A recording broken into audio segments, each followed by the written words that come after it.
What's good, Joe? What's good, Real Talk Squad? It's Legends Live Forever. The gang is back. MJ, Kobe, P. It's great to be back. I see my man with the hat with the boo boo cap under. Yeah. No, it ain't crazy. That's So can crazy. you tell the people it was a big accomplishment that you made? Tell the people what you've been on. Man, met Miles in school, man. 4 in, 4 out. Yeah, that's what it was for me. I had to 4 in, 4 out.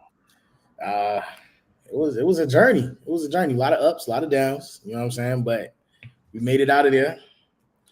We're on the way to bigger and better things. That senior spring different. I Yeah. tried to tell him last year, he didn't believe me. And he was like, It hey, is. bro, I can't. Hey, I got something chilling out real quick. I got bro. Like, I used to be laughing at this dude. Like, hey, bro, come on, bro. We gotta go somewhere, bro. We gotta do.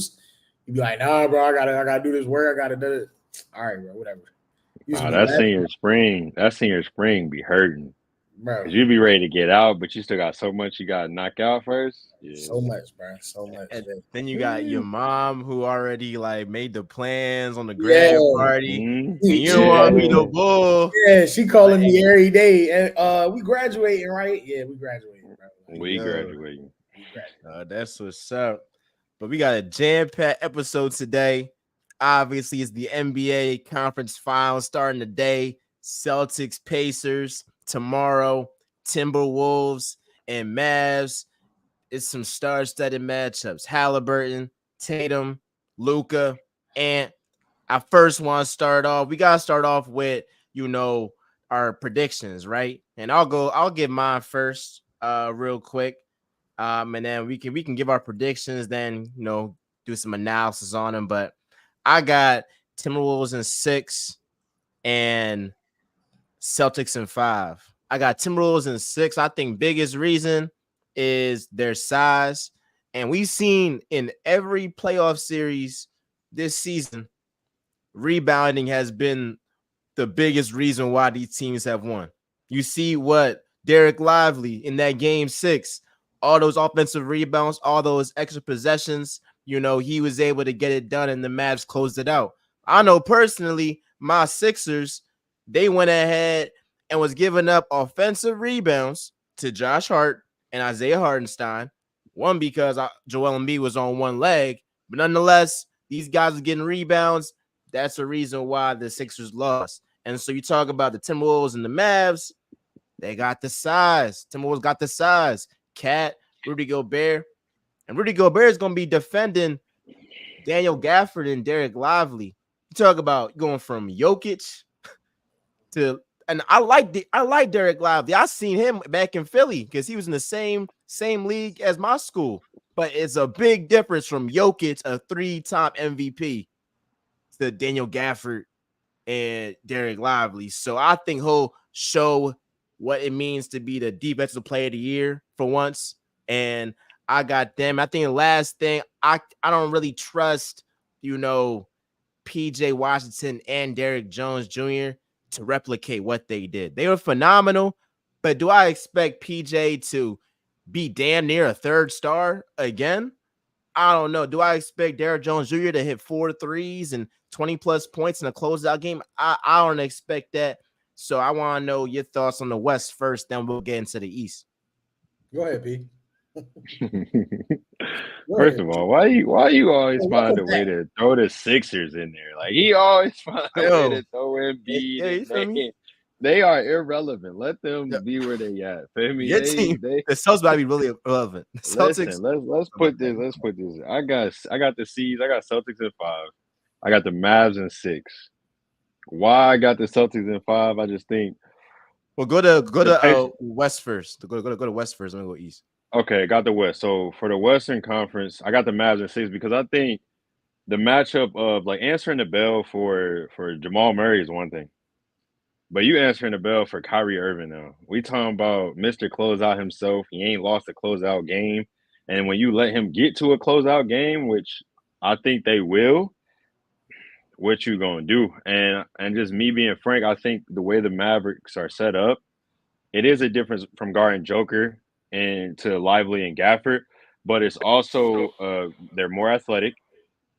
They're more athletic. They play a different style. It's a lot more pick and roll movement. It's a lot more of a lob threat, but you also have a different person controlling the game.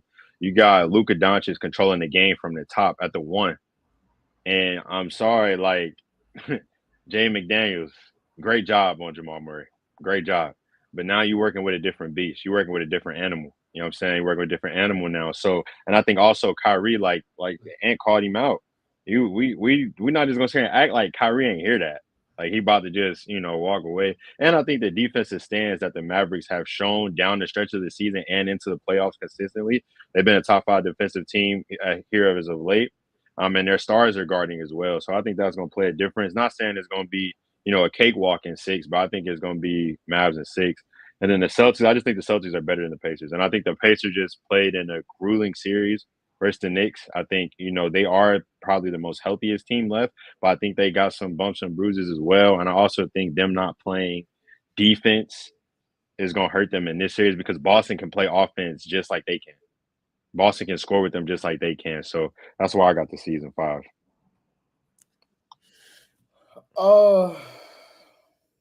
Give me the Timberwolves in 7.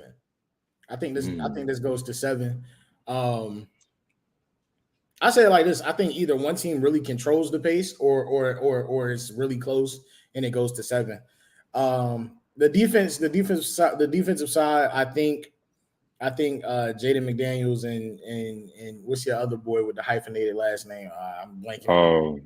Oh, Alexander Walker. Yeah, I think if them two do what they're supposed to do as wing defenders, if they're able to guard how we have come to believe that they can, I think that helps a lot. I think I'm taking the Timberwolves in 7.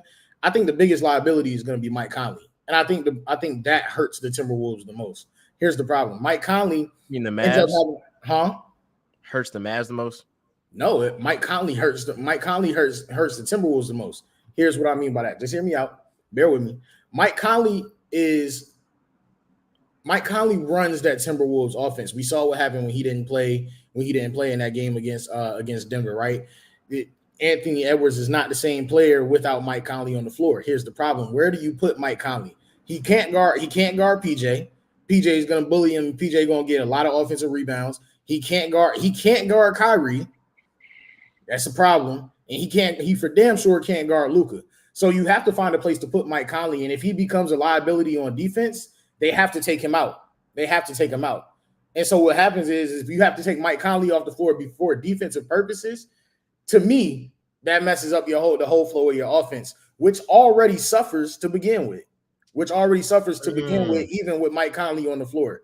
So I'm taking the Timberwolves in 7, but I see how this could go really left for the Timberwolves really quick because as good as their defense is, and y'all talked a lot about Daniel Gafford and Rudy Gobert and all of that, and I think those are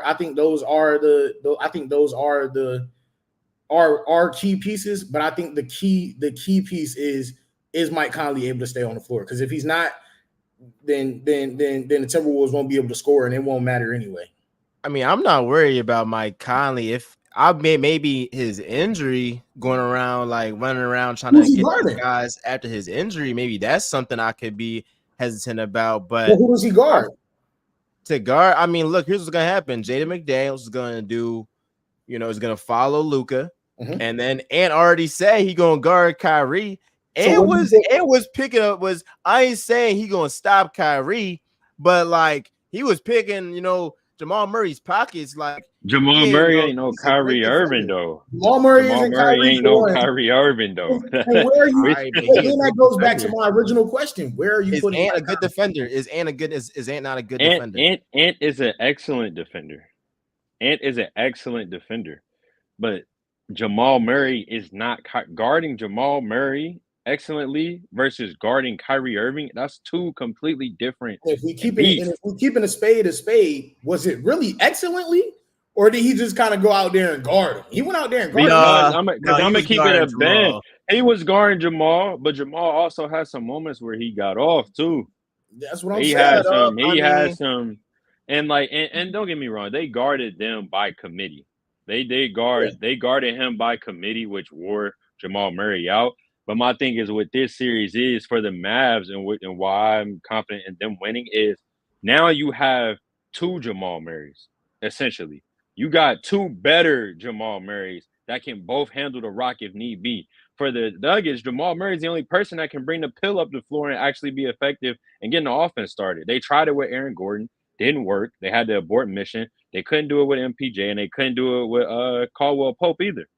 So now you got, okay, Luka, you bring it up, Jay and harassing you. Cool, we're gonna throw it to Kyrie. Ain't nobody plucking Kyrie. That's all day long. And you go from guarding with Jamal Murray on a great day, 6'3", 6'4", maybe, with shoes on, 6'2", 6'3", to now you got 6'6", 6'7", body, strong.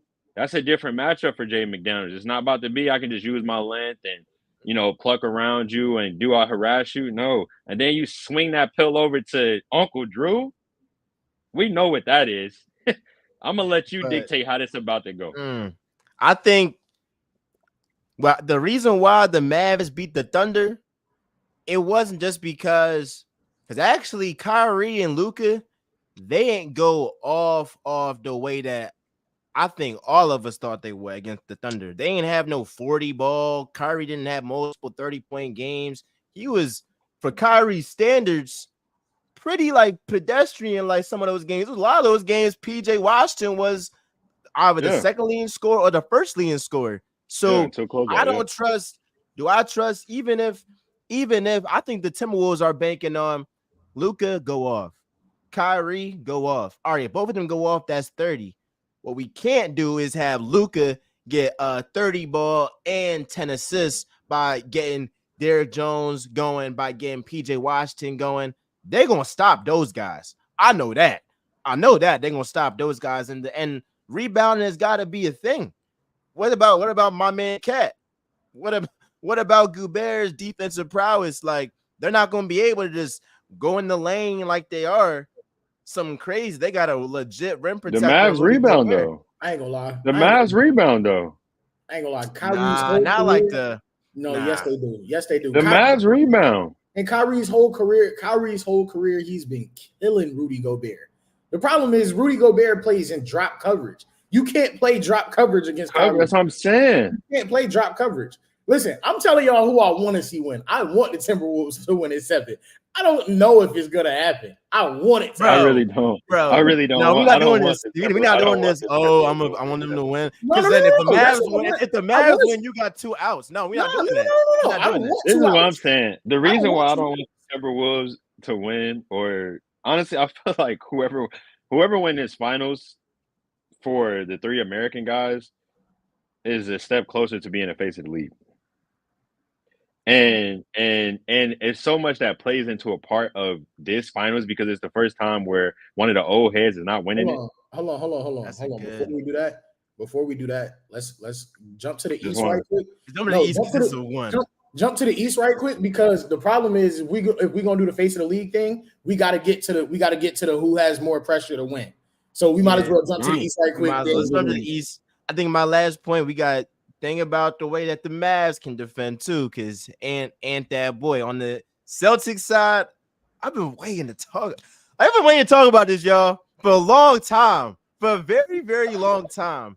And I got the Celtics in 5. They have the easiest road in finals history. Easiest road finals ever. So first round, the Heat. No Jimmy Butler. Easy cakewalk. Oh, Donovan Mitchell out. Jared Allen out. Last game, I think Karis LeVert out. Cakewalk, easy. So they got comfortable. So I mean, like, look, you have a Pacers team. They don't even deserve to be here for. I mean, if the Knicks, and I don't even like the Knicks, and I be trolling saying like, all right, y'all was. I'm not gonna mention my team, but I think the Knicks, if they was healthy, they would have won that jump. But the Pacers are here. The Pacers, they don't stand a chance, bro. I think the Celtics will get complacent in game 2, lose game 2, and then in game 3 and game 4 and game 5, blow them out. Like, they're a great team. They're a great roster, an A+ roster with a C+ coach. They'll get to the finals, but as a conversation about facing the West, I got the West. But yeah, they'll beat the Pacers in 5 games. Coach, what is bro talking about? What is he talking about? What is he They'll beat talking them in 5. Coach, Let me you want go to so you can. Let me go so you can. It's So not you an can go easy ahead and road. kill It's him an after this. easy road. Go ahead, Coach. Give me Celtics in 6. I'm going Celtics in 6. I'm only going Celtics in 6 because I believe they're gonna get complacent in game 2. I do believe what Miles said. They will get complacent in one game. It'll either be game 1 or game 2. Either they're gonna come out really slow in game 1 or they're gonna get complacent in game 2. Whichever one will happen. And then I believe that the Pacers do have the ability to steal one at home. I believe they have the ability to steal one at home. So I'm gonna get the Pacers 2 wins, nothing too crazy. You know what I'm saying? It won't be it won't be anything to look at too closely. I'm not excited for this series. Celtics in 6. And I'm really No, it's not exciting. It's like easy. It's not easy. exciting at all. It's All right, not. this is my thing. First of all, we talk about injuries. Every team that's playing in these playoffs has injuries. So Yeah, but that's y'all not playing wait, hold on. star players. Hold on. Listen. That's not first of all, it's not the Celtics' fault that the other players aren't healthy. They can't do anything about that. It's not. The Celtics aren't complaining that one of their key players isn't healthy.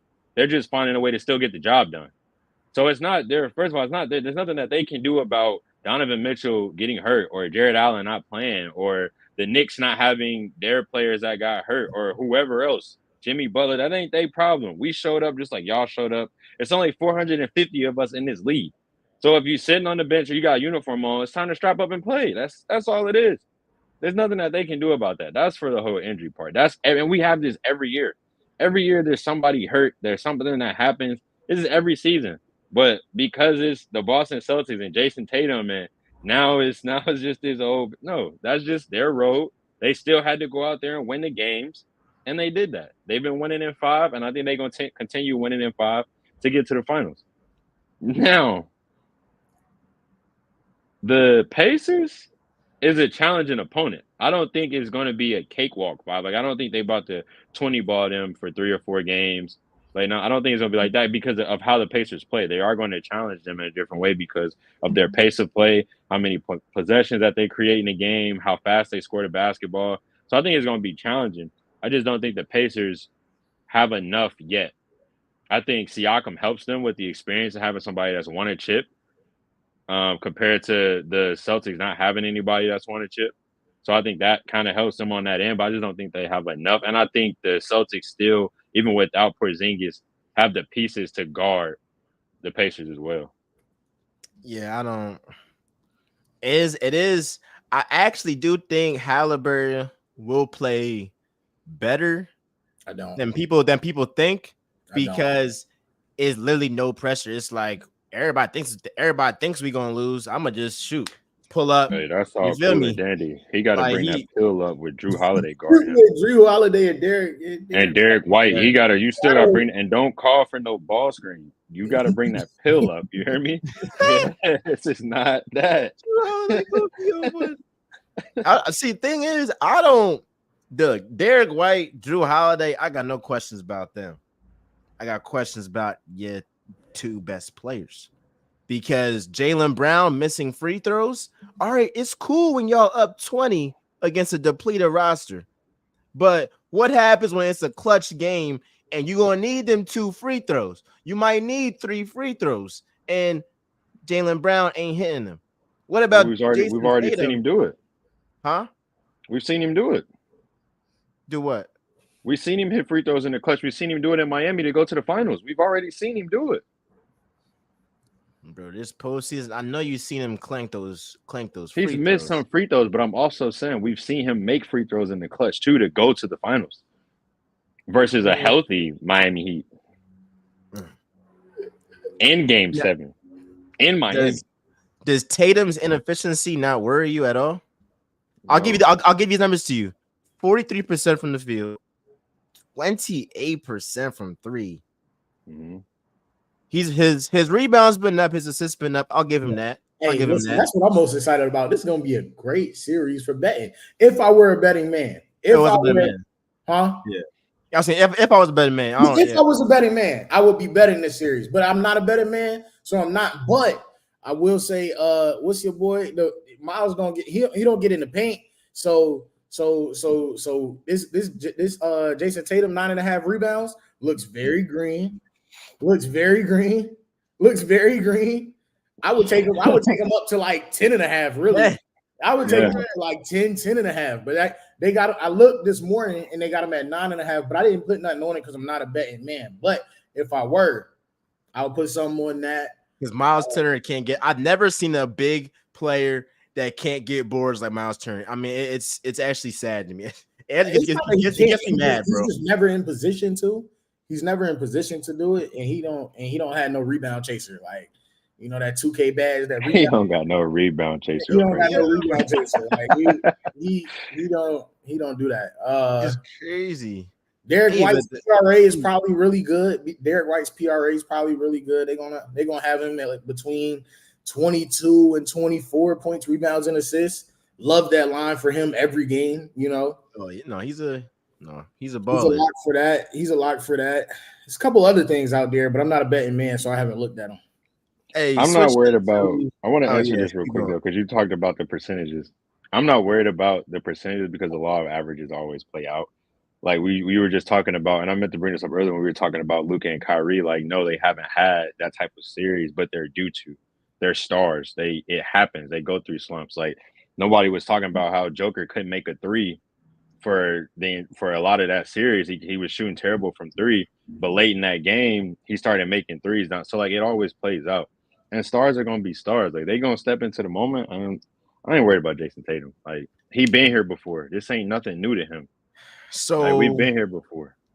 Speaking of stars stepping up to the moment, we got Luka, we got Ant, we got Tatum. Lesser degree, we got Hallie, but it's really those three guys. Who's under the most pressure to win their first championship? Tatum, easily.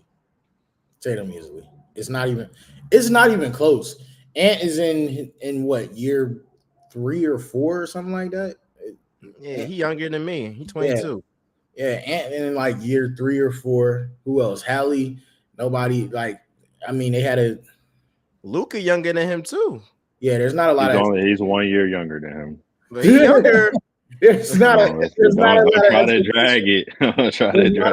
There's not a lot of expectations for Halliburton yet, I don't think.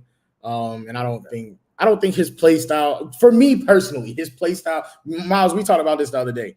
His play style, he's a glorified great point guard, bro. Like, he's the true definition of a point guard, but he's not carrying his team to championships, and I don't see him doing that for another couple years till his bag to score gets different. Like, his bag to score isn't different yet. He can score, but the other night, game 6, we saw Ant he took like 15 shots and something like that, and it was he played a great game. He looked at the score sheet after the game and was like, I still don't think I took enough shots. He had shot something like, it was like 18 shots or something like that. I think he was like, I still don't think I took enough. If I saw Halliburton come to the post-game press conference and he took 18 shots and he said he didn't take enough shots, I look at him like he was crazy. I don't need Halliburton taking 25 shots yet. But that's not his game yet, to me personally. That's not his game yet. But he's not even going to be – they're not being them, so we ain't got to talk about it. Yeah, no. But that's what I mean. Like, when you ask the question, like, who has the most pressure, Halliburton doesn't have the pressure because that's not his bag yet. Yeah. That's not his bag yet. So then it comes down to Tatum, and Luka. I'm going Tatum. Tatum's already been there. He's already proven to have gotten there to get to the finals. He's got to win now. I think he's got to win one now. And with the road to the, I know P hates that we say he had the easiest road to the playoffs, to the finals ever. Whatever. The fact of the matter is the road was easy, man. He's gonna get there. He's gonna get there. He will be healthy when he gets there because he's not playing a lot of games the whole way. Like, they need a win. He needs a win. He need one. You can go P for me.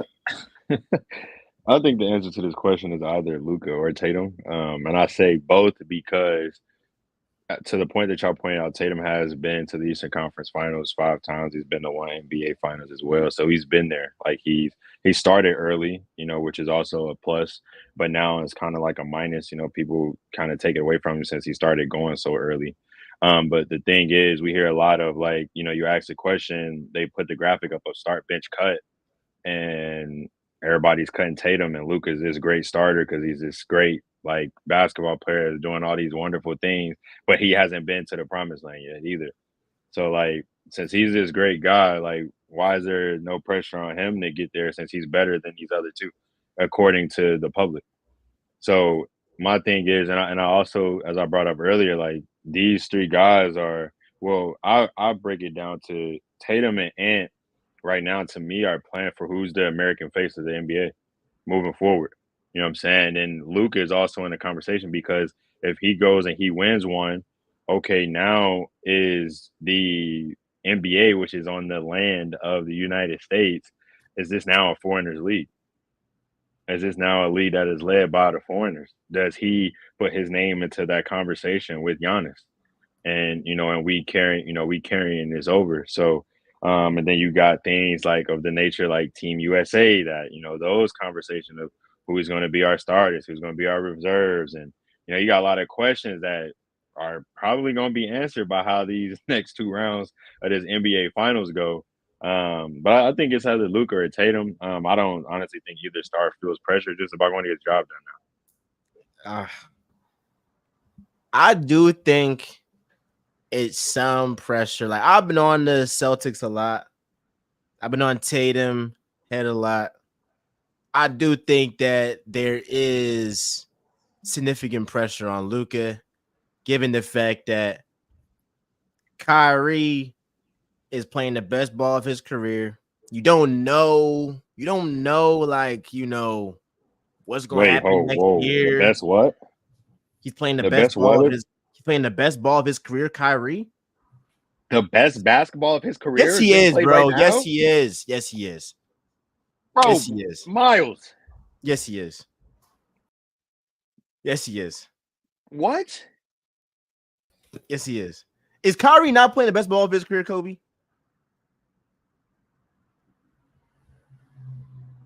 Thank you, Kobe. Is he not playing the best ball of his career? He's playing something phenomenal. What are you talking about? You can play phenomenal and not. You can play phenomenal. It's not the best basketball of his career, bro. This is the best basketball he's ever played. This is the best basketball you've ever seen Kyrie ever play. He's playmaking. He's scoring. He's playing the best defense of his career. That's not the best ball. The best defense of his career. Yes, Miles, is this the best you've ever seen? He's actually playing defense now. Is this the best basketball you've ever watched Kyrie Irving play with your own 2 eyes? I'm gonna keep it so tall with you. There was a lie from like March to like May. There was a time Kyrie Irving didn't even have to play defense because that's how good. That's how good he. That's how good his basketball he was playing. It was LeBron James. He was good. No, it didn't matter. It didn't matter. He was so good he didn't even have to play defense. Miles, bro. He actually has to play a little bit of defense right now. Like he actually has to play a little bit, bro. Yeah, because Luka ain't Luka ain't what? Don't turn Luka into this great leader who's told Kyrie he's got to play defense. Do not do that. He hasn't. I'm saying Luka isn't as Luka's phenomenal. He ain't Bron. I'm saying Luka got to pick up some of this slack. Bron did everything. When Kyrie was with Bron, all Kyrie had to do was score. Now it's like Kyrie, he got to play make a little bit more. Got to play some defense. But regardless, I do think that this is a golden opportunity for Luka. Golden opportunity for him. So it's some pressure on him, obviously, because he's getting to that point to where it's like every star has this, where earlier in their career, they're like, everyone's praising them. Ant is at this point right now. Everyone's praising him. It's gonna come a time when that praise turns to, all right, you've been in the league for how long? You gonna get a ring like that? That's where Tatum's at. So Tatum unquestionably has the most pressure, but Luka has some pressure. I agree with you, P. There. Going back to Tatum, if they don't win this year, bro, they gotta break this joint up. They will never win again. There's no way that the Bucks is gonna, be this bad again. And Giannis and them.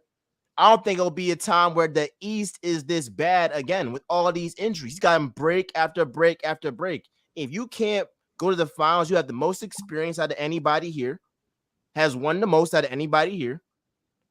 If you don't win this year, you will, really confirm what I believe, that you're a number 2. You're not a number 1 on championship team. And this postseason will definitely number 2. But so my thing with that is though, like, do we know how many great legendary players, how long it took them to win a championship? But all of a sudden with this, I don't know why, this recency thing of like you have to do it right now within your first 5 years, 6 years. Like, why is that a thing? Like, why has that become a thing? Y'all know how long it took LeBron James to win a championship? It took him a little minute. Yeah. It took more than a little minute. Did he have this roster, It took him way more than a little minute. It took him way more than a little minute. Like, hey, come on. You know how long it took Dirk Nowitzki to win a championship? LeBron James has had plenty of Derek Whites. He's had plenty of Drew Holidays. He's had plenty of them in his career. In their time, he's had these guys. Like, just like these guys are really good role-playing basketball players. Let's not act like they're superstars. Let's not do that. Let's not. I mean, Jaylen Brown making $300 million. That's a star. Jaylen Brown. I didn't say Jaylen Brown. Jaylen Brown's a star. Drew Holiday. I'm saying the people around their team are really good role players. That's what they are. Let's not act like they second defensive team. They're really good role players. They're great at their role. That's what they do. They're great at their role. They play defense and they make open shots. Like, let's not act like these guys are like mega stars. I ain't gonna lie, Derek White be out of body sometimes. So yes, he be wilding sometimes. That's like, I ain't gonna lie, these guys have been around. Like Derek White and Drew Holiday are a little more than role players. Like, they're somewhere in between role players and stars. Like, they're not. I'm not saying they're like superstars. But they're like they're between role players. It's between stars. Okay, let me ask you between great starter and all-star. They're great starters. This is my thing is when the Mavs won LeBron's first year in Miami, what was Jason Terry? A really good starter. He was Derek White. Okay. And that's all I'm saying. Like, all these players that have taken them time to win championship, they've had these players throughout their career. Winning a championship is hard. Winning a champ now, to me, it's a plus, but a lot of people now look at it as a negative to Jason Tatum, that because he's been good at winning and getting there and he just hasn't been able to get over the hump. Now that's looked at as a negative. But, like, bro's played a lot of winning basketball, but it takes time to learn how to win a championship. All of the greats outside of Kobe, Dwayne, and Tim Duncan, name somebody like those 3 guys were the guys that won championships very early in their careers. Very early. We look at all these other. Where do you rank Tatum right now out of all the players in the league? And out of all the what players? Like, just in the league, like top 10, top 5. Like, where you rank him? I got him. See, that's a different question, because I mean, you got Giannis, you got Bron, you got Curry, you got KD. You got Kawhi, and then after that, to me, Tatum falls in fit because he's better. To me, he's better than Luka. He's better than Embiid. He's better than all these other guys that he's won more than all these other guys that we try to throw into that conversation. If you give Luka this roster, oh my God. And we always try to do that. No, Luka has the roster that works for him. Luka couldn't play with the Celtics. He needs the ball too much. His usage is too high. He can't play with it. Like, the way his style of play works, he is ball dominant. He can't rock without the basketball. We all know this. Anytime Luka doesn't have the basketball in the Mavericks, notice what he does. He goes walk somewhere and he stands there and watches. Ain't no backdoor cuts. Ain't no setting the screen. Ain't no split action. Ain't no none of that. He goes stand there until somebody comes scream for him to go back and get the ball. Or he just go chill somewhere and watch somebody else do something. Watch the film. No, I mean, Watch no, Luka isn't a great off ball. Like he isn't great off the ball. I'll give you So that's that. what I'm saying. You give him these other guys, now you're wasting their talent because he need to pill the whole time. That's what makes the Celtics so great is that they can share the ball with one another and everybody can get off. Like Luka My having Kyrie right problem, now, like my it's tough. problem with Tatum is really just like what's alarming to me is just the inefficiency. You saying that it's gonna balance out, but in 7 games they play or what they play 5 against? It's been 10, right? Been 10 games. Yeah, 10 games in the playoffs. For you to be worse in every point category except free throws is very alarming. And when you talk about you're facing guys, super duper stars, and Ant and Luka, is like who's gonna be the best player in those series? You say it's Tatum. I feel like Ant and Luka is over him. I feel like Ant and Luka's over him. But one thing that we didn't talk about is the coach. A+ roster, C+ coach. Bro, I would love to know your opinion on Joe Mazzulla. He can't coach. He cannot coach, bro. He can't coach. he can't coach. If y'all had Dog, Ime Udoka, I'd be scared. But y'all got Ime bro, Udoka. listen, dog. Joe Mazzulla, Joe bro. Mazzulla just lost. He only lost 18 games this past season. Do you realize he's won 64 games this year? A+ roster. I could get them to No, 64. no. He had to coach them. He had to coach. This is not just you just send dudes out there and figure it out. We've seen teams try that. We've seen teams try to get all these players, send them out there, and it just boom, we just gonna win. No, it don't work like that. He's had to coach them. He's had to adjust to getting thrown into the fire because his head coach at the time decided to go, so he had to adjust. But you feel me? He's found a way to bounce back. He just won 64 games in a season. I think Joe Mazzulla's fine. And last year was his first time getting there. Is there not a gap between Chris Finch and Joe Mazzulla? Jason Kidd and Joe Mazzulla? No, to me, it's not a gap.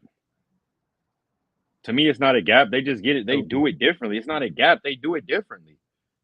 To me, if we're being honest, if we're being completely honest, Joe Mazzulla as a coach has had better coaching seasons than both of those guys. I mean, he's had better records than both of those guys. Bro. That's the roster that was put together for him. He can't do anything about that. All he can do is go do his job with what he's provided. Like, he can't do anything about that. That's not his fault. That's not his fault, but it's like if you lose to a Miami Heat team in the Eastern Conference Finals with that roster, I'm gonna be like, yeah, you're not that. Like, you're not that. If I see that, in clutch situations, your rotations, the plays that you draw up are questionable. If I see that your team chucks up 43s when you have like 4 guys that can create a shot off the dribble, I'm gonna be like, that's on you. Can you respond? You gotta respond to that though. And I know like the efficiency thing and the pace of play, the first 3 quarters, y'all are number 1 in the league. In the fourth quarter, y'all are dead last. And then I'm not just talking about blowouts, but y'all. I got you. I can respond to the efficiency thing. You're a coach. You have to see that y'all's game plan in the fourth quarter shifts. Even in close game. Now I get it. A lot of games that y'all play were blowouts. So that's what I'm saying. That's another thing you gotta look at. Stats are a bit subjective because a lot of y'all played a lot of blowouts. But in a lot of these close games, y'all's play just dies. Like in the games that y'all lose, it's because y'all in the fourth quarter, y'all's play just dies. Like, all right, Jason, your turn. Jalen, your turn.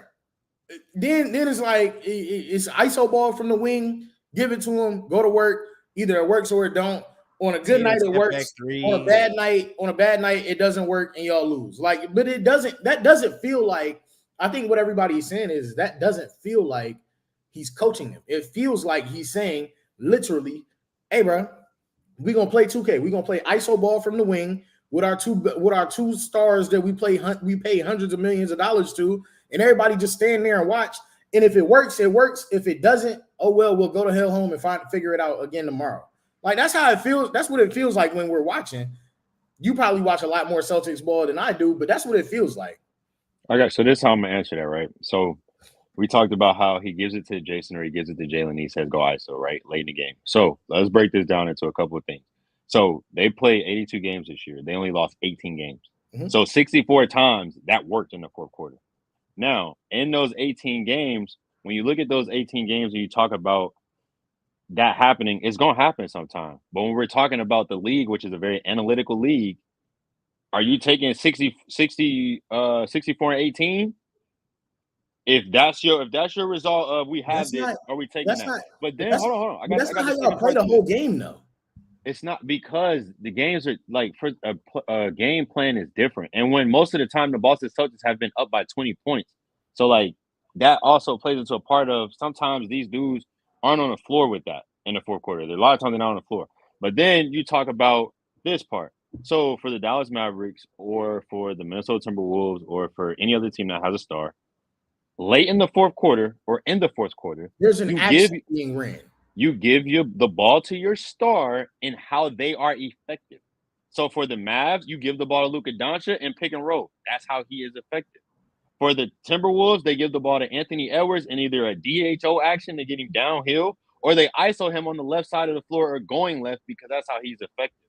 For the Boston Celtics, what worked 64 times this season and in this playoffs, where they have won 8 games and only lost 2, they gave them boys the ball in the fourth quarter in their spots and said, go to work, because this is what works for us.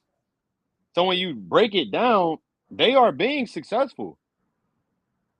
And how they doing it? And they win in basketball games. So why? Because of this stat that it's a stat that's a tricky one, because of the way they win games. It hurts them, because a lot of times you up them games in the fourth quarter, you sub these other guys in who's been sitting for 44 minutes, and now they got to go. And that basketball is bad at that point. But like more times than not, majority, it's working for them. I get that. Like, if you blowing out a team by 20 and you got Sam Hauser, like, yeah, the number's gonna go down. Like, but I'm talking about like in a close game. And granted, I think an indictment on them actually has been they haven't been in a lot of close games, especially in the playoffs. So when you against against the Timberwolves or the Mavs, no matter who you got within that series, it's gonna be some very close games. Absolutely. You talk about Luka and Kyrie, absolutely, some phenomenal closers compared to Tatum and Brown. I mean, that's crazy to say, because we forget that Jason Tatum had 51 in Game 7 last year. We forget that Jason Tatum went to Milwaukee and had 47 on Giannis's head in a Game 6 that needed to be done, and he went and got the job done. And so we've seen these guys go into opposing people's gyms and show up and make things happen. And that's why I say I'm not worried about the number, because it always plays out. It always plays out. When the Celtics went to the finals, everybody killed Jason Tatum in Game 1 because he only had 13 points and he shot the ball terribly. Jason Tatum had a triple-double in that game, and they won the basketball game. The games after that, Jason Tatum went off offensively with scoring, and they ended up losing the series in 6 at home. So sometimes it's not about the numbers. It's about getting the job done and winning the game. But I can't wait to see them in a close game. You know that it looks way different in the fourth quarter than it does every other. I think it looks different sometimes. I don't think it does all the time. I think it does sometimes. But I think people say it really points out to people when they're not making shots. But that's what every basketball team. When they making shots, everybody like, oh my God, Tatum and Brown going crazy. But then when they missing shots, is why are they playing basketball like this in the fourth quarter? It doesn't work. But for every other team and every other star, we say the same thing. It's just my problem is they too good to live and die by the 3. Like, you got Drew Holiday. He can create his own shot. Derek White can create his own shot. Jaylen Brown, Tatum, I don't even got to say nothing about them. We already know that. Porzingis. Now, Porzingis, he be thinking that he's a guard sometimes. I mean, he be trying to shoot all these threes. I'd be like, get in the post sometimes. But like, regardless, look at his percentages though. That's what got him here. That's what I'm saying. And you're talking about Drew Holiday and Derek White and Al Horford. Them guys ain't paid to create their own shot. They paid for other reasons. Yes, they are. It's about what you here to be paid to do, not just because you can do it. That is the truth. I like what Miles said, but I disagree with the back end. He started off with y'all are too good. Y'all are too good. I think y'all are too good to not be running action though. Y'all are like, and I think that's why it looks crazy. I don't care about living and dying by the three because I know they can shoot it, and I know what you mean by players will miss. They're just gonna have. Sometimes it's just one of those days, but like. Y'all are too good to. I feel like y'all are too good to. Okay, we got 6 minutes left in a close game. We go 3 minutes and we see they're not making their shots tonight. There's no action that can be ran, and I think that's where everybody gets upset with Joe Mazzulla. But they do run action though. They run action to get them to. They run. Well, they run action. It's action to get a switch and get the point guard on Jason Tatum on the wing. Because that's what their staff believes in. Their staff believes in that, and it's worked for them. So the action is to get them the ball in the spot that they want it, and you let them go to work. That the action is before when they do the shuffle or they do the swing or they do the DHO into the zoom. The action is to get the player the ball with the matchup that they want in the spot that they want it, and their staff believes in living and dying with that result. So that is their action for them. Now, you might not agree with it, which is cool because other teams' actions for their players you might like, but that's what works for them considering they've been the best team in the league. That's what works. But when you got 4 games and you got to win 4 games and the other team also only has to win 4 games in a playoff series, if it's not working, I think people are looking at, okay, we don't see Joe Mazzulla make adjustments in the fourth quarter. We see him go with what they think works, which is that ISO ball on the wing. And if it's not going, and we obviously about to lose, at what point do we say, all right, I gotta get something different going? Ain't no tactician.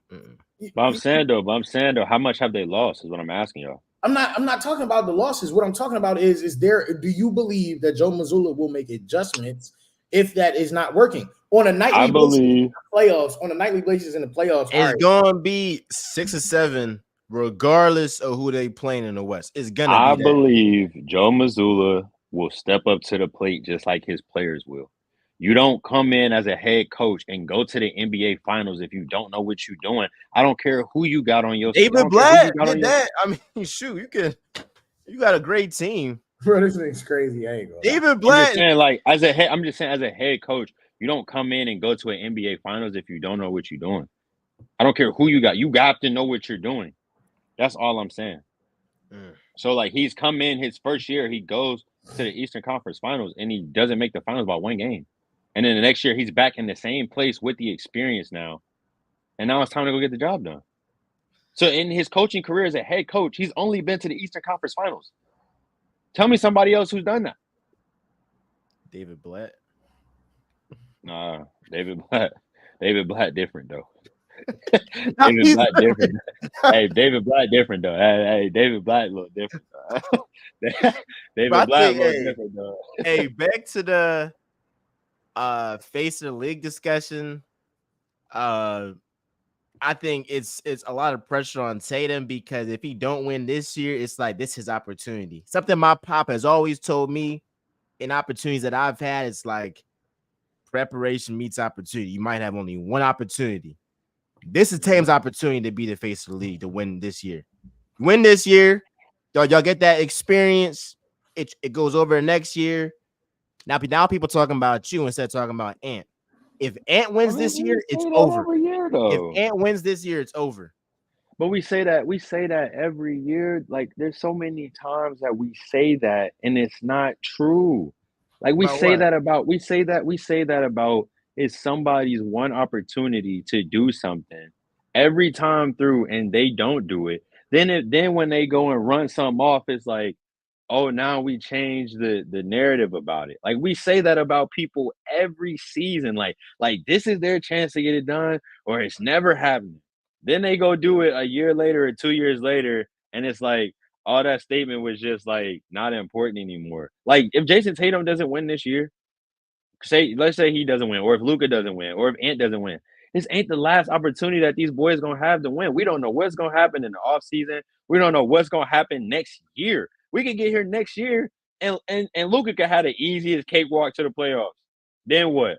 Oh, now Luka got it. Like I'm saying, if they don't win this year, then it's gonna be some major changes though. That's what I'm saying. What you just made. I get the points you just made, but you just listed off all them dudes that might not win. And what I heard was you think Halliburton has a chance at winning. You said Luka, you said Ant, you said Tatum. If one of them three don't win, no the hell he don't. No, he doesn't. Bro, listen, No, bro. he Listen. doesn't, bro. This is honestly no. this is honestly probably the player and the coach in me at being at the level. Everybody that's a star that laces up on the floor has a chance to go win the game. And I'm speaking from personal experience. If Tyrese Halliburton is late, Tyrese Halliburton is projected and worth $30 million a year coming up when he's a free agent. Yeah, he deserves They are going to pay him that, and they're probably going to pay him $10 million more because of the market, and they're going to have to. So they're going to play him at 40. And Tyrese Halliburton's true like this is year 2 in Indiana for him, right? And his second year in Indiana leading a franchise, he has him in the Eastern Conference Finals. He has a chance to lace his shoes up like everybody else and go get the job done. Yeah, not this year. Because he's that good.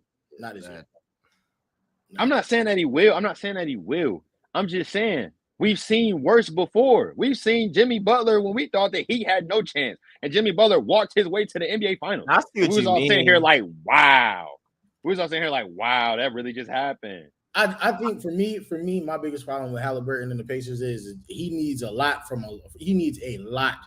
his co-stars for this to happen. He needs Siakam to average like 27, 27, what 30. have his co-stars done that hasn't proven to y'all that they can't do it? His co-stars have been consistent throughout the entire playoffs. I trust Siakam. They've been doing their thing. Siakam's the champion. I don't trust Miles Turner. They're not going to shoot. But I'm saying Miles Turner, Siakam, Nembhard, Shepherd, Obi, all these guys, Naismith, all these guys have been consistent throughout the playoffs. But all of a sudden, because the round changed, we're not going to trust them no more. No, I mean when you have Drew Holiday, what you say, Drew Holiday, 94 I'm saying feet? yes, he is going to get picked up by Drew Holiday 94 feet. But I'm not saying Drew Holiday is about to just terrorize him and he about to just bully him like he ain't going. Yeah, I don't know. I don't think that. I don't think Drew Holiday is just going to terrorize Tyrese Halliburton. Halliburton has played his worst games of the season against the Celtics all through the season. Yeah, but they also got 2 wins versus Celtics this season too.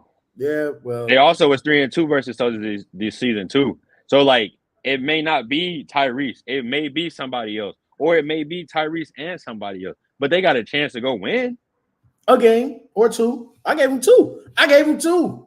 I see what you're saying. I gave him 2 games. It's only if they go the Celtics have to go super cold from 3, like historically, for the Pacers to win. Like, I see what you're saying though. It's not like, I feel like when KD was on the Warriors, it was like, nah, like it's no chance. It's not that, but my thing is, what's the difference in what Miami did a season ago and what the Pacers can possibly do? What's the difference? I think they have an all-time great coach, and they have a player in Jimmy Butler who always rises to the occasion in the playoffs. When you have a great player and a great coach, I mean, you can win anything. That's what Carlisle is Eric Spoelstra, though. Tyrese, I'm not saying he's Eric Spoelstra, but Rick Carlisle is a great coach in his own who has an NBA. Matter he is over Missoula. I'll give you that. But the roster itself. I'm saying you have a great coach and you have a great player and you got championship. He's trying to troll you, bro. He's trying to troll. No, I'm serious. No. Rick Carlisle over. I'm just answering his trolling over Missoula. Crazy. Huh? No, Rick Carlisle over Missoula. He's an NBA champion. He's an NBA champion. Yeah. But I'm saying though, you got a great coach and you got a great player, and your great player has a great co-star who's also an NBA champion, averaging 20 points per game in the playoffs. Yeah, I mean, I hope for the best for them boys, but I hope it goes. I hope I'm wrong. I'm a Lakers fan. I really hope y'all don't make it to the finals. Like, I don't want to see I want to see y'all win. I think the Celtics winning 5. I'm just saying the Pacers do have a chance to prove themselves. Just like the Timberwolves got a chance to prove themselves versus the Mavericks and vice versa. No, that was different. That's different. That matchup just feels better. I know that's because we want to see. That's because we want to Bro. see the stars go at it. That's because the stars actually are going to go at each other because they're in the same. That's what makes that different. Yeah, And you that's got the the same reason. form. That's the same reason they're not gonna win. That's the same reason they don't have a chance. I'm not gonna lie to you. It's the same reason. Well, we about to find out tonight. Well, yeah, I hope they win too. We gonna find out. We gonna find out. I Hey, want to let's see those Celtics championships. Ooh, let's switch this to. We talked about the face of the league. We talked about our, predictions. Let's quickly before we get into Kalen Clark start bench cut.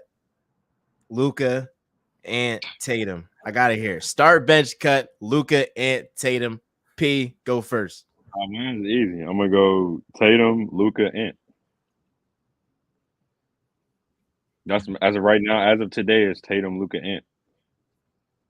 That's just. I mean, I'm speaking it off of. I'm speaking it off of what they've done in the league. What they've done in the league. What they've had with consistency. With the they all have. To me, they all have the same talent. They all got the same talent. Everybody right now is recently hyped up on Anthony Edwards because of what he's doing in this playoff run. But this is his first playoff run.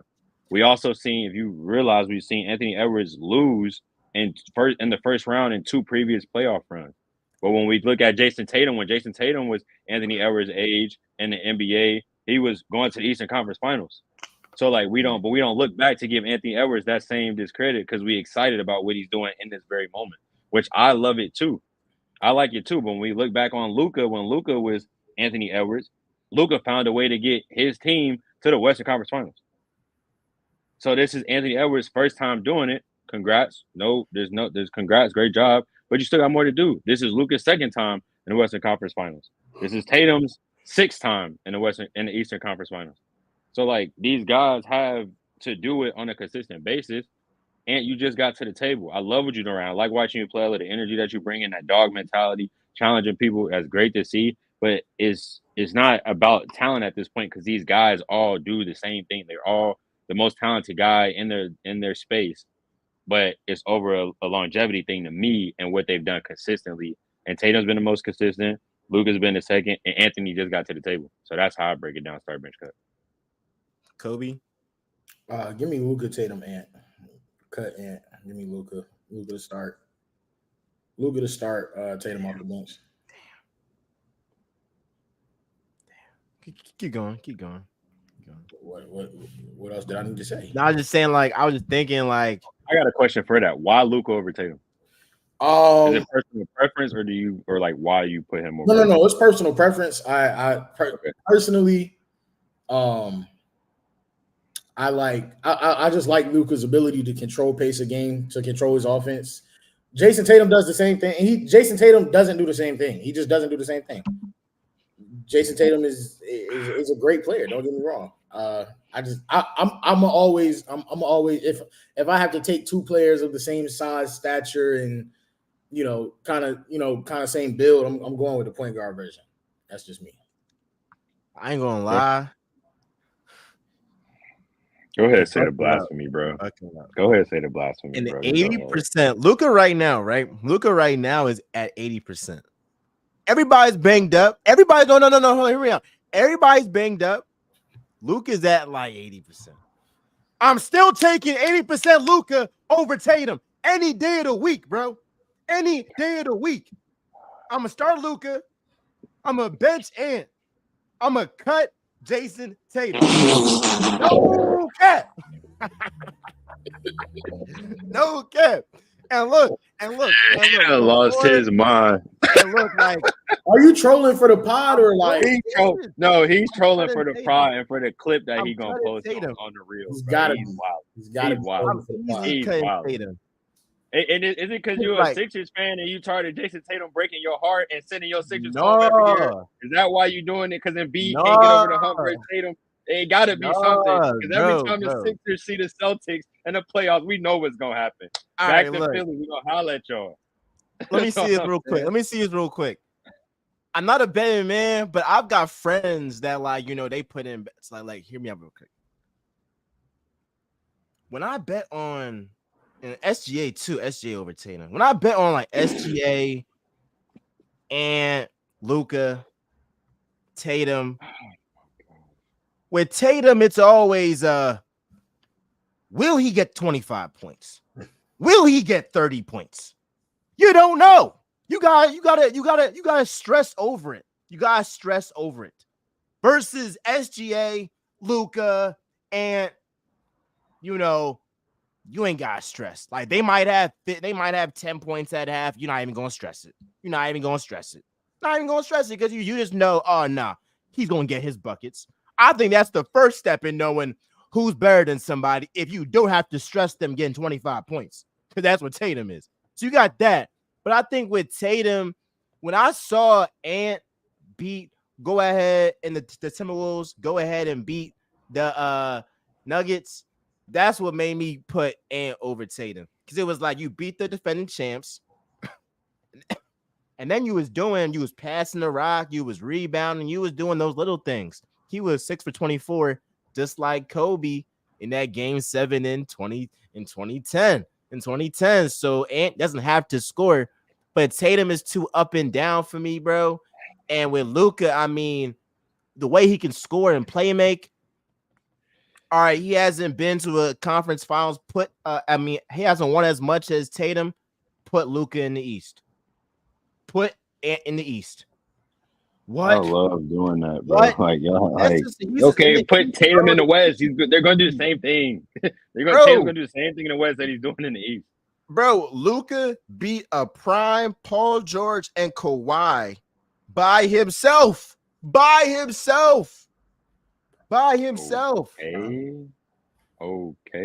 First of all, prime is a stretch. Second, prime giving is him word. That's a stretch. Second of all, Jason Tatum beat your so infamous MVP, the best player in the league. Jason Tatum sent him packing. That's supposed to be the best player that the NBA has to offer. Let me talk about that, John. No, that's more of an indictment on Joel Embiid because that game six, we was up by 3-2, and Tatum was having a terrible game, and then it was begging for him. It was begging for him. Then he hit those threes. Then he hit the threes. And he sent them packing back to Philly. I'm just go get you a Philly cheese, man. Get up out of here, bro. That was insane. Get up out of here. I'm just saying, like, they all have their moments. Who strikes fear in your heart, Kobe? Kobe, who strikes fear in your heart? Ant or Tatum? Keep it a bean, bro. First of all, no man strikes fear in my heart. But that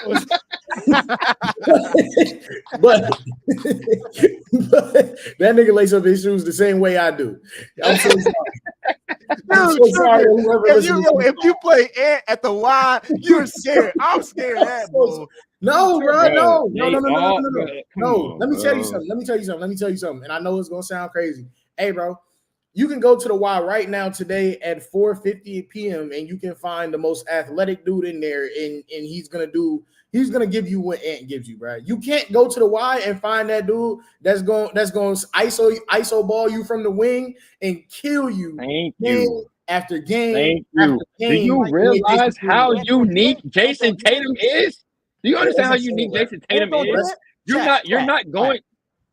Listen, Miles, you're not going to the Y. You're not going to the Y and finding a 6'8", 6'9" wing with this almost 7-foot wingspan that can ISO you from anywhere on the floor and put you at his mercy.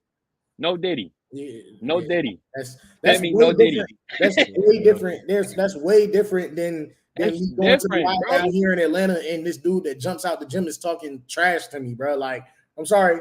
Those are different. Those are different levels. Let's be real, bro. Let's be real. Like, come on, bro. I'm sorry, Jason. Out of the three, if we've been Ant's really good, but I can go and find Ant. I can't. I don't know that I can find Jason Tatum, bro. When Ant win the chip this year, so when Ant will win the chip this year, you'll concede that, right? I ain't gonna lie. Ant, this is the thing, and that was the point I was getting to earlier. If Anthony Edwards wins the NBA championship this year, he shifts everything in the NBA. Because now he shifts everything in the NBA and everything in the market, because now you have a guy who's overleaped two guys that we've been trying to get to that point. On top of that, he's an Adidas guy, which makes it that's a whole nother conversation that we probably shouldn't get into. He's an Adidas guy as the face of the NBA, the face of a Nike-led NBA. That's nasty. And he's in Minnesota. And he's in Minnesota. You ever been to market. Minnesota? Minnesota then, sucks. On top of that, we got Minnesota sucks, man. Minnesota is crazy. But they play in June. USA basketball starts kicking off in July. Now you got to answer the bell of who's starting on this roster. And you're not about to go sit down an NBA champion to come off the bench. Because as Anthony Edwards already said, yeah, I know why Dwayne Wade did it, but we ain't got no Kobe. So that's But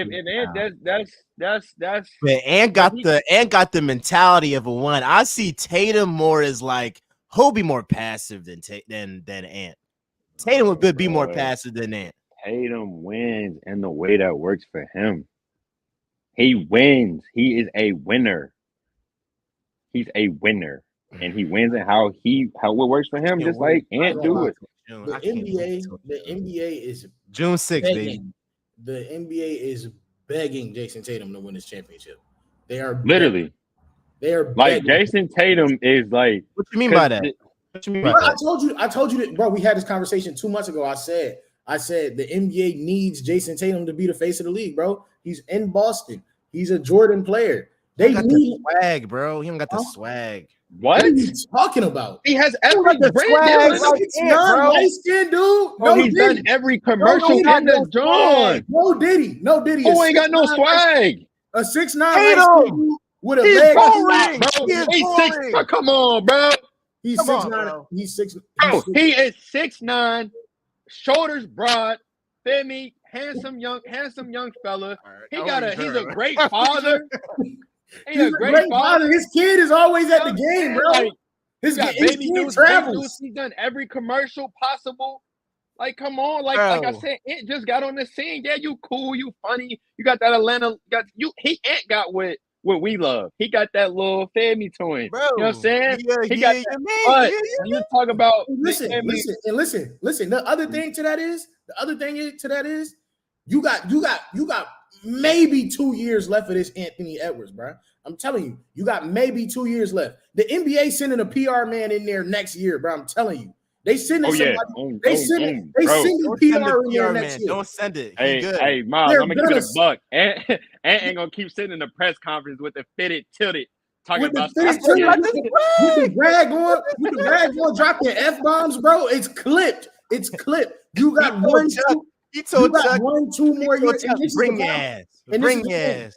You got 1-2 more years of that. It's over with. They're not gonna keep letting that happen, bro. If he's winning, though, I'm just saying, I'm gonna keep it a buck, bro. They're not about to keep letting bro show up to the game with the tilted, fitted, in the post conference. He's showing up to the game with a beater and slides on like he's going to the G station. Like they not about to, as long as he's not pointing red beams like Ja, he cool. As long as Ja's not cool. Ja is not cool. That's not cool. No, I'm saying as long as he doesn't pull a Ja, they don't care what he do. Yes, they do. Yes, they do, bro. If you're they're putting the PR man in there tomorrow. I'm about to break this down. They care in this stance of if you're gonna be another great star for us, fine, go do that. You know why? You know what the difference is? Because you go back to 2003, LeBron James, complete package, role model. Carmelo Anthony was playing better. Numbers was but Carmelo Anthony had problems off the floor that kept him out of that spotlight. But Carmelo wasn't. He not. Wasn't what? He not. He wasn't what? No, he not. Stop. He not Ant. Stop. Don't. Jalen Brunson has scored more points in the playoffs. Carmelo Anthony in Denver. Carmelo Anthony in Denver. This is a different league, bro.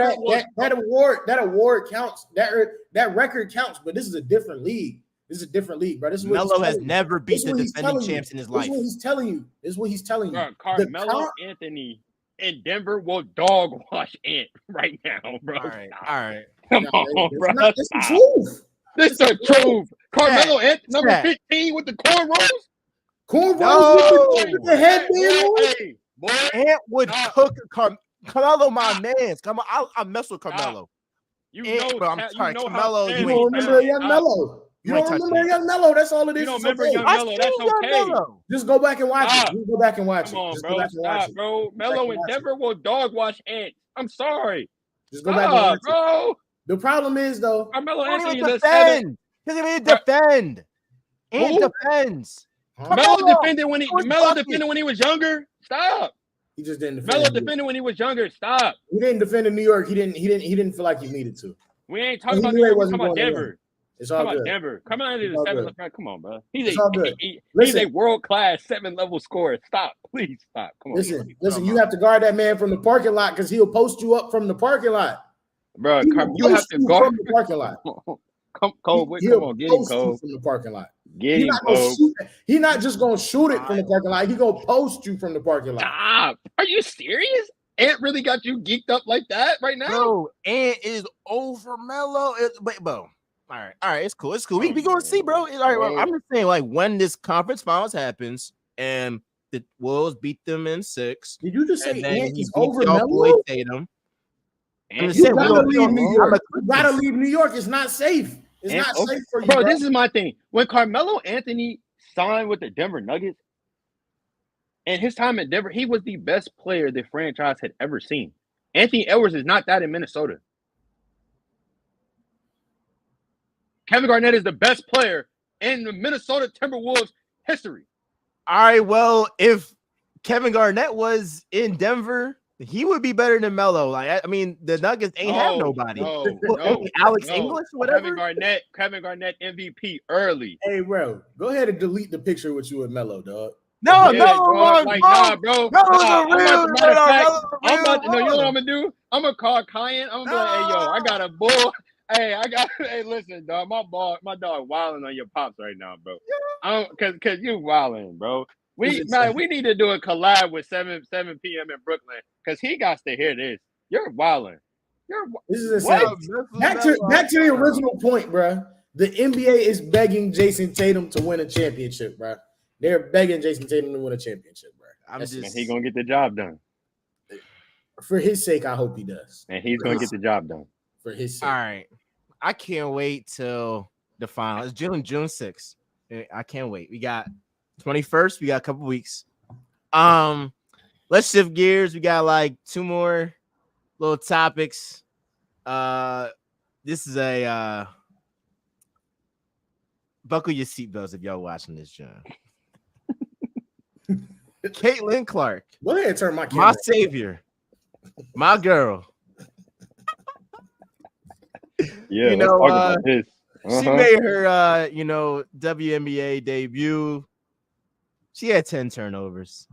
Make that plural debut. She made a couple debuts.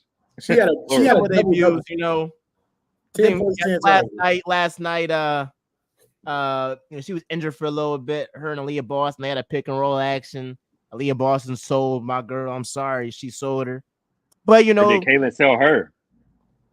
Hey, the Fever's 0-4 right now. What is your thoughts on Caitlin Clark? Is DT right? Was Paris right? I'm gonna give Paris the floor. And you call that man Paris. Like he completely did away with the nickname. He went to the government. He's upset. He's hurting right now. And he's hurt right now. And this is why. Because, first of all, let's get to the point because I want to clarify this. The Indiana Fever had that game in the bag. They had that game in the bag. And you have a player that makes a bad play, gets a technical foul, gives up free throws, and then we're gonna put all the hate on Aaliyah Boston for missing a game-winning shot. To me, I'm giving the ball to Aaliyah Boston 10 out of 10 times again because she's gonna make that. That was her 1 out of 100 that she missed. So we're gonna put all the pressure on her after we could have had this game still in the bag if you knew how to keep things in order for a period of time in this game. He only had that free layup because everybody was going to Caitlin. It was a beautiful play. Everybody was going to Caitlin. Let's put it like this. Now, furthermore, is DT right? She said reality was coming, and reality's here. I said reality was coming, and it's here because it's normal. It's normal. It happens to all of them. Now, she hit her little rookie wall a lot earlier than expected. But it takes some adjustment. But you also got to remember, as I said before, these are grown women whose lives are on the line. You're not being guarded by a sophomore who just got done taking a chemistry test the night before. You're not being guarded by the best defenders of fresh. Like, that's not the case anymore. You're being guarded by grown women who are some of the best basketball players this world has to offer. And you want to be in that same stature? Okay, come show and prove that to me. And as of right now, these women are saying you got a lot to learn. Not that you're not good or you're not great. Cool, what you did at Iowa was nice. That was nice. Appreciate you. Thank you for growing the game and the college side, coming here, helping us get these flights, playing your part. Appreciate you for that. Appreciate you for playing your part. But we also play our part on this court too. And this ain't just no cakewalk league. And you know what the crazy part about this is though? She ain't even really seen some of the dogs for real. She ain't really seen some of the dogs for real, like that can really, you know what I mean? So like reality's here and it's okay. Like it's cool. I think Caitlin Clark is gonna bounce. She's gonna figure it out. She's gonna take her time. She's gonna figure it out. She's gonna be a great player, but it takes time. And we're talking about, and this goes back to that conversation we had about the greatest college basketball player of all time. Some of them other ones who was coming out like her, I'm just saying, Breonna Stewart figured it out real early. No, I'll give you Candace Parker different. Real, 34, no, she different. Real she early. Different. You know what I'm saying? Asia Wilson figured it out early. Like some of these dogs, Maya Moore figured it out early. DT figured it out early. Early in the W. They figured it out early. And I'm not saying she's still making history. 50 points and 15 assists in 3 games. I mean, we talking about that's what I'm saying. Bro. I don't think it's gonna take her too much longer, but reality's here. But also, again, she hasn't seen a lot of people that's still like, we gonna check that box when we get there. That's all I'm saying. But I think Caitlin gonna be great though. I think she's gonna be great. Let me say this because I made this comparison. Kobe's about to laugh. I made this comparison. Kobe almost shut off his computer when I made this comparison. I think, the same way that like Caitlin Clark comes on the court and these girls are like, or these women rather are like, oh, we're gonna show her like this league ain't soft. It's gonna be the same way how Bronny James, when he gets to the NBA, they gonna be like, oh, they gonna be on him like, oh, you think this John easy? It's the same thing. So Caitlin's getting everybody. That ain't it. I ain't gonna lie, that ain't Caitlin's it. Getting everybody. What are we talking about? Yeah, bro? That's L take. That ain't it right there. Caitlin getting everybody's best. Just like how Bronny's gonna get everybody's best. Oh, nobody's expecting Bronny to L take, dog. That ain't nobody say is. That ain't it. When Bronny get on the court, they are going to be going at him like, oh, you think that you had you Bron's son, we gonna show you. You would have been better off. You would have been better off comparing Caitlin to Wemby than to Bronny. You would have been better off comparing Caitlin to Wemby. The thing is with Bronny, nobody is that's the thing about Bronny. We're talking about Bronny because he's LeBron James' son. We're not talking about Bronny because we expect Bronny to be great. We expect Bronny to be a really good NBA basketball player. We don't expect him to be great. We're talking about him because he's LeBron James's kid, and then we have the chance to play with his father in the league at the same time as his father. So that's two completely different combos. Now, if you say Caitlin and Wemby, okay, now we can have that same type. People like the players in the NBA, they wanted to. I can't wait till we play the Spurs because we gonna show him that this ain't France or wherever bro came from. You know what I mean? That's cool. And they feel that same way with Caitlin, but Bronny got the expectation of like. You just LeBron James' son. So yeah, when I see you, I'm gonna show you like welcome to the NBA. But it's not because we think you about to be this replica of your father. All right, that's fair. I do think when you compare Caitlin to Wemby in the summer league was 2 for 13, 9 points, wasn't good. I saw the Instagram comments. They were saying, oh, he's gonna be a bust, all this stuff. We gotta put into perspective the fact that it hasn't even been. What March Madness was in March, the WNBA season. I will say when I made my takes, about DT, I did not know how quick the WNBA season was coming. I did not know that because it was coming pretty quick. It was coming very, very quick.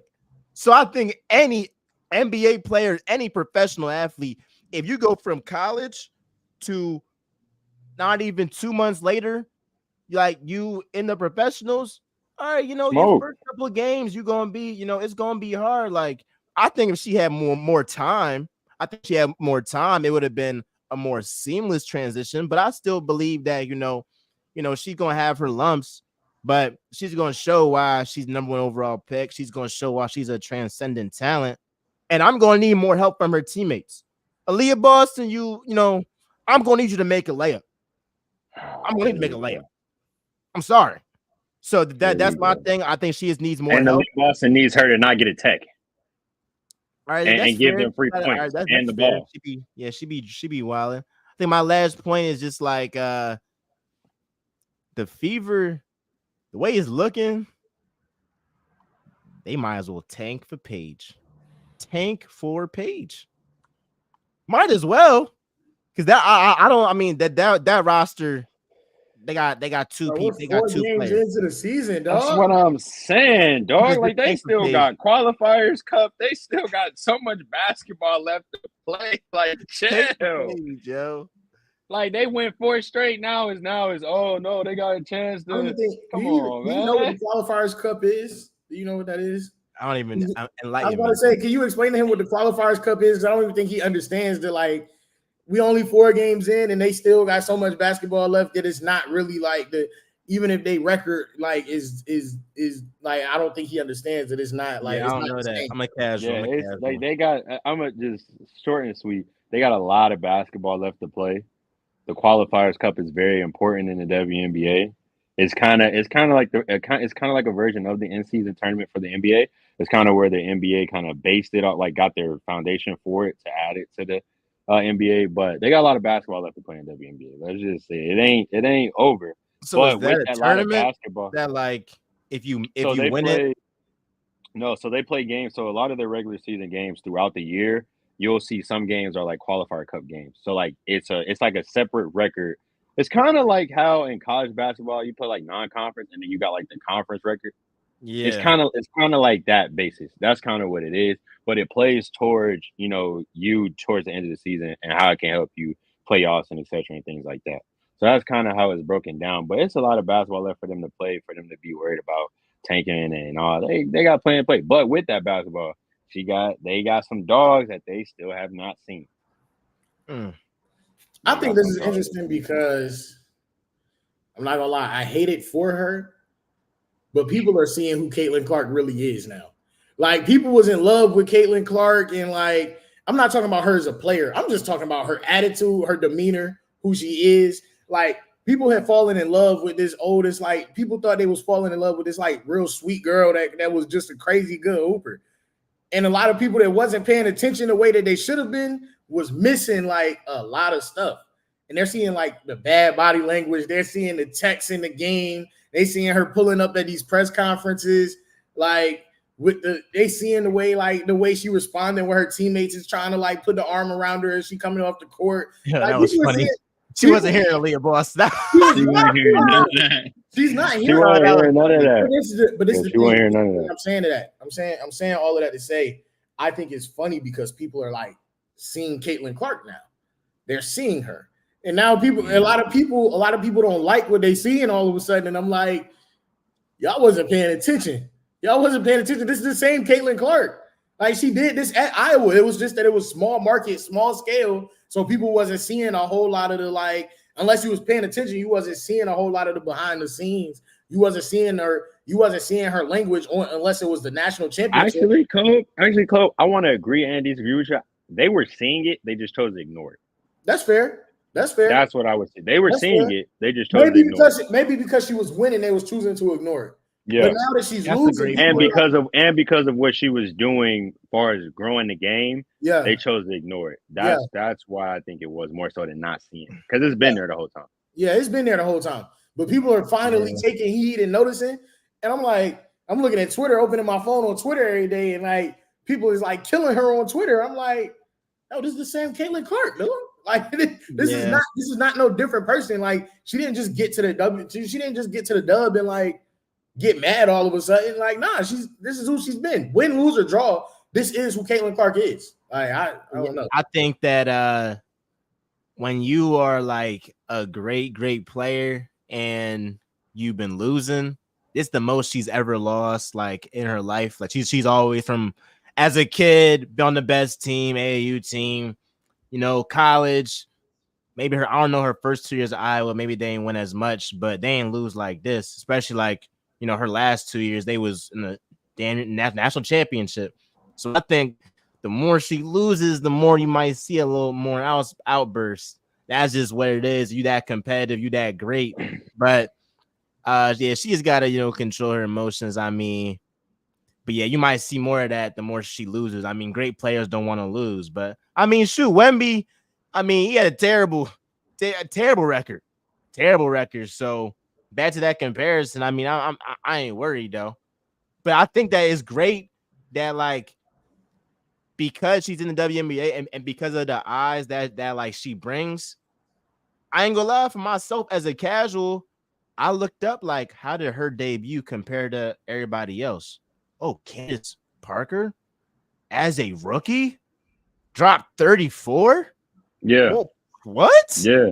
And when I was saying Candace Parker was a better or more all-time great college basketball player than her, he was over there lost in the sauce. Like he ain't. Yeah, I'm cool. I just don't like about. DT in them. I just don't like DT in them. I'm saying, did you go look at their first games too? Maya Moore, Candace Parker. I'm cool. Yeah. You go look at DT's first game in the W. 17 points. I mean, efficient. Very, very efficient. She was very efficient. Very. I'm just saying, like, Caitlin's great. Caitlin will be fine. And I think even with her, because I don't look at her any different than I do Angel Reese. And like, I think it's all passion for wanting to win and for being the best. I think that's the case with all of them. I know they try to a lot of the media or public tries to make it different for like each player, but it's all just passion and wanting to win and wanting to be the best. It's like her outbursts, her attitude. I look at it in good faith and in good standing. But I think she'll be cool. I think she's going to be a great player. But again, there's some things you got to go through, and it's a reason why we look at these people as who they are, because they really did that for real. Yeah, for real. All right, last point, real quick. That one hurt. Did that one hurt? A little bit. That hurt. That one hurt a little bit right here. Me? Yeah, you. Yeah, you. Nobody else hurt. Only you and Caitlin Clark. She got an ankle. You got a heart thing going on. Like both of y'all. No, I mean, like, bro, like it's hot in this joint. Like I've been, my apartment in New York, like this joint don't got AC for real. I got a fan. You see me, bro? I'm like the waves is cool, but like, you mean going through a lot up there. Hey, they going through a lot up there. I got the LED light, John beaming. You see me? You see, I just joined. Hey, leave a like, subscribe, because going through that this joint. Last topic of the day, I referenced it. Y'all like my comparison. Bronny James, is he an NBA player? Is he not an NBA player? Is Bronny James does Bronny James deserve to be in the WNBA? Well, I'm gonna rewind that. Rewind that. Does Bronny James deserve to be in the NBA? Go ahead, Coach.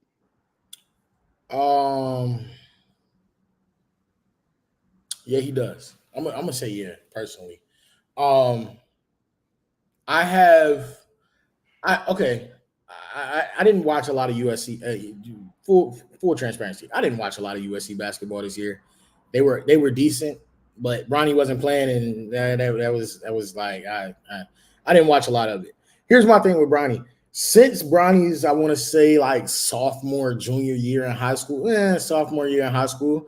Bron let him chill for his freshman year. Since then, Bronny has gotten better, progressively better every year, every summer. And we've seen him take leaps and bounds every year, every summer. Bronny just missed his whole summer and probably shouldn't have played this past season. And so I feel like there's a lot of indictments on who Bronny is as a player and his ability to play. if you're an athlete, you know how big that summer ball is, and if you play basketball, you know how big that summer workout is with your team. You know how big that fall ball is. I'm sure it gets even bigger when you're in college. I'm sure that fall ball season in college is like, I don't know, P, you could talk about it, but I'm sure it's huge. Like you have to be able to be with your team, be working out, be playing, whatever.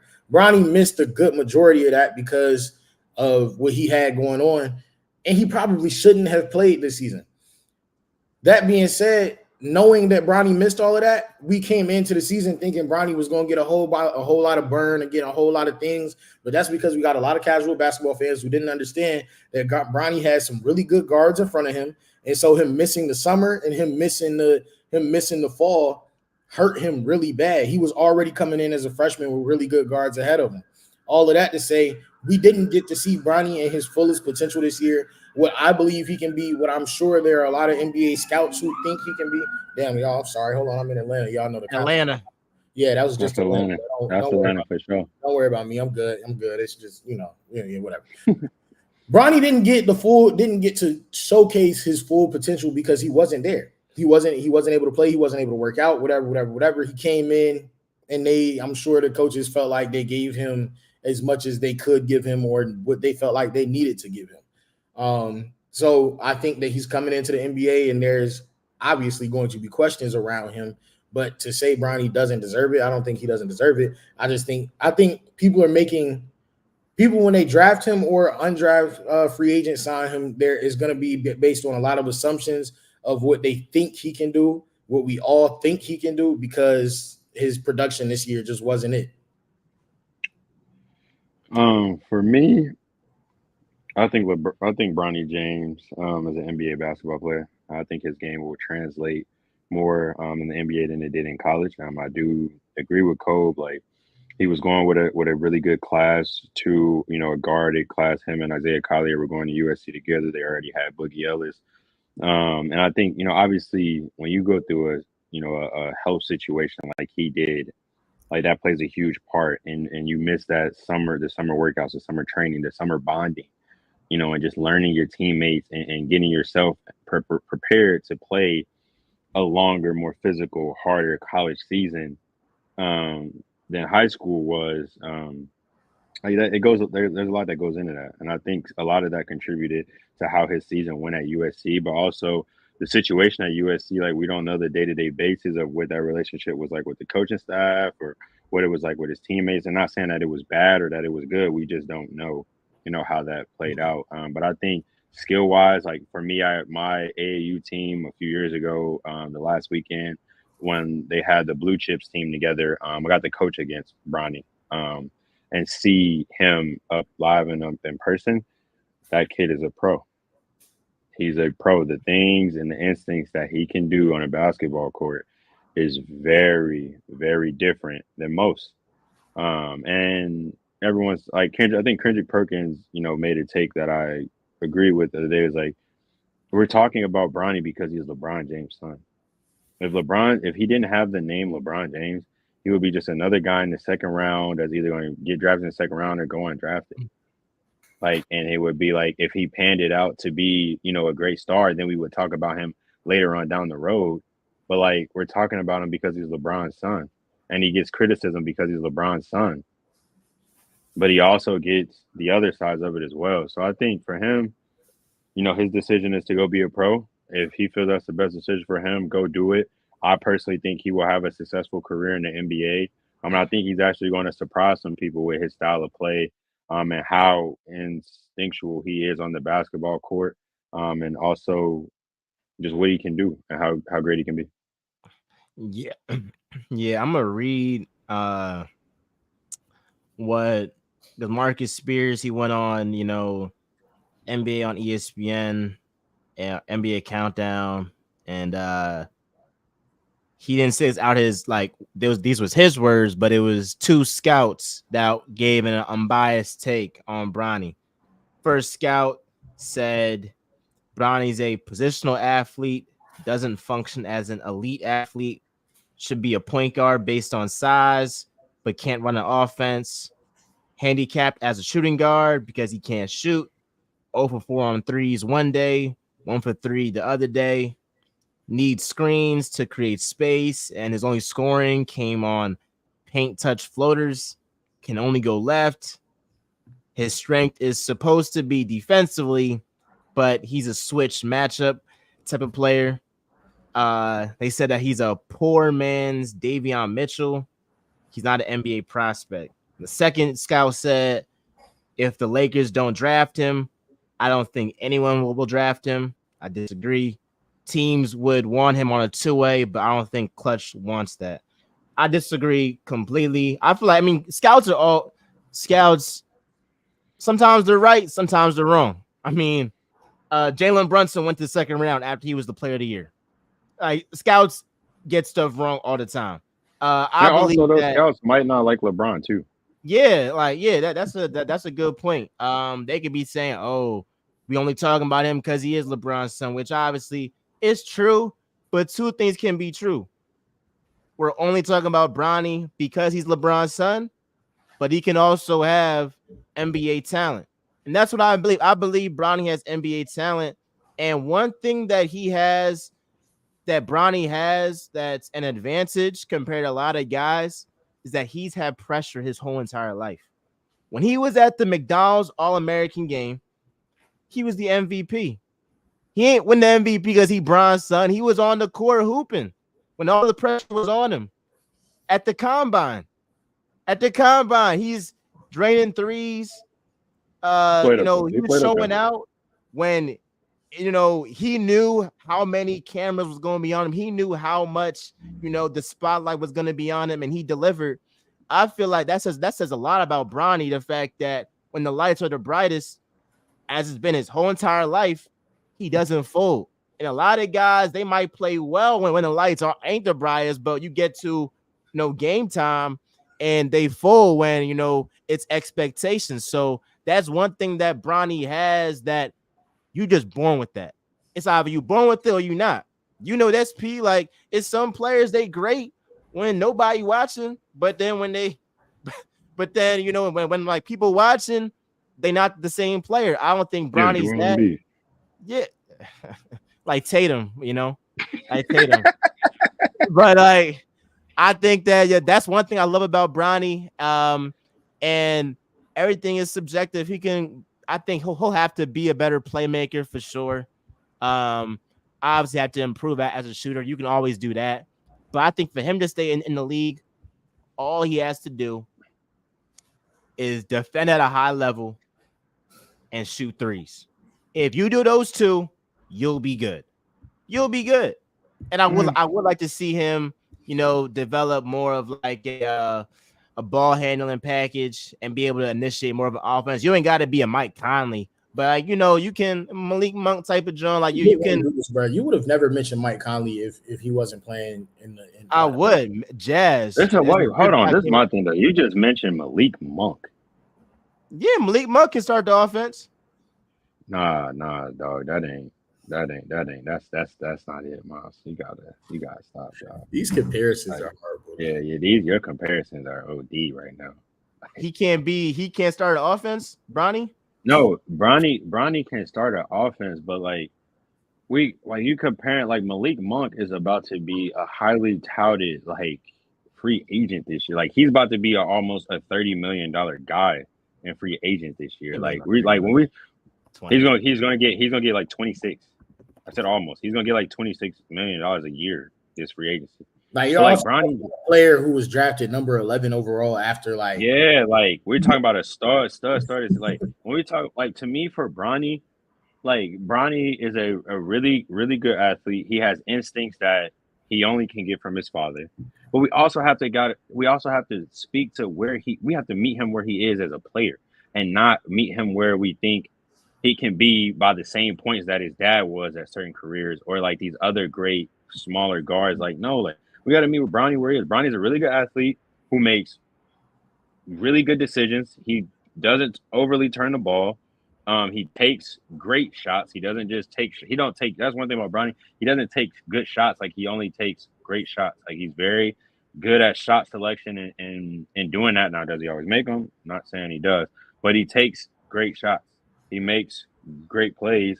And for him, it's just about becoming, to me, comfortable with the game, comfortable with the team that he's going to be on in the NBA, and then learning as much as he can and adjusting to that lifestyle of being an NBA basketball player. And basketball is really all your life now.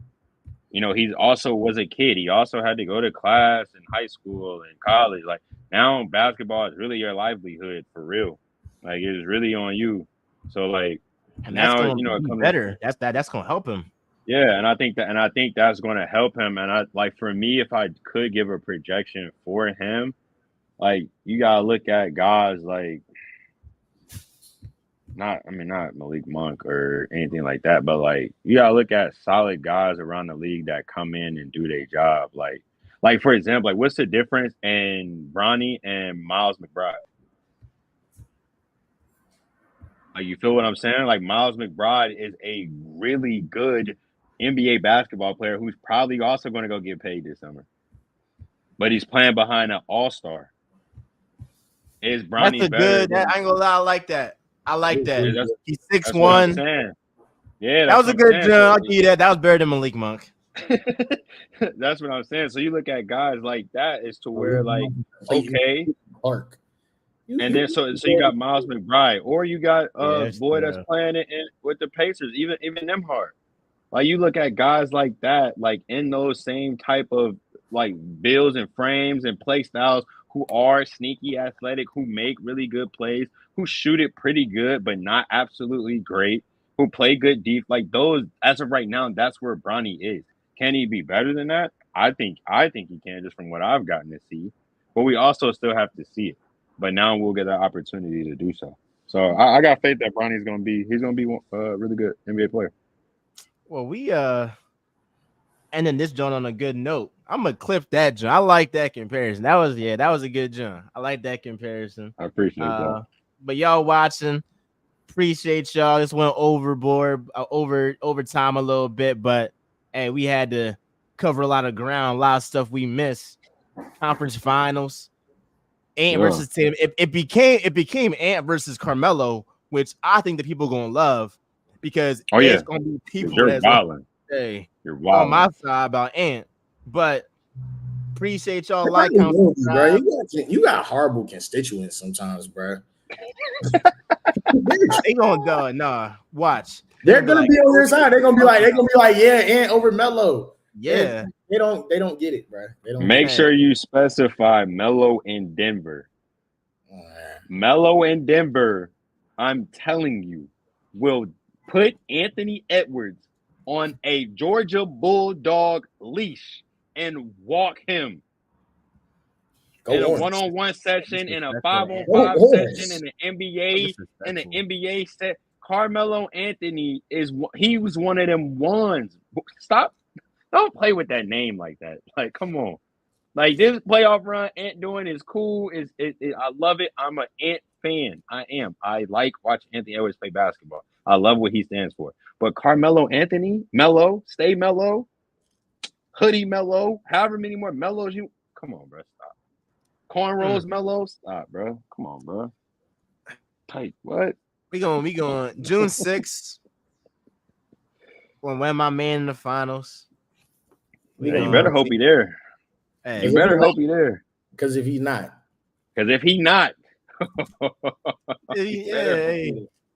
my man's gonna be there. Last thing I'll say, I said this on Instagram Live yesterday, but if the Celtics win the finals, I don't know how, but I'm gonna find some Celtics jersey. I'm gonna apologize. It won't happen.